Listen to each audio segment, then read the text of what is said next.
Hello everyone, তোমরা কেমন আছো? চলে এসেছি আবার একটা মিনি ব্লগ নিয়ে। তো অনেকদিন তোমাদের সাথে ভিডিও শেয়ার করা হয়নি।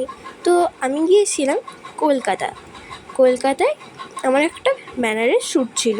তো দেখো, আমি এসএনএস মেকআপে বসে গিয়েছি আর ড্রেসটা ওখান থেকেই দিয়েছিল। তো দেখো, আমার মেকআপ কমপ্লিট। এটা হলো আমার ফাইনাল লুক। আমাকে কেমন লাগছিলো একটু কমেন্ট করবে। আর দেখো, আমার মেকআপ কমপ্লিট হতে না হতেই আমি ফটোশ্যুটে চলে এসেছি। তো এখানে চলছিল আমার ফটোশ্যুট। তারপরে আমার হেয়ার স্টাইলটা একটু চেঞ্জ করে দিল। আর এতক্ষণ ধরে যে তোমাদেরকে ব্যানারটার কথা বলছিলাম, সেই ব্যানারটা কলকাতায় টলিগঞ্জের স্টাইল বাজারে লাগানো হবে। ব্যানারটা লাগানো হয়ে গেলে তোমাদের সাথে আমি ব্যানারের ফটোটা শেয়ার করব। ততদিন আমার ফেসবুক পেজটা ফলো করো। Bye bye.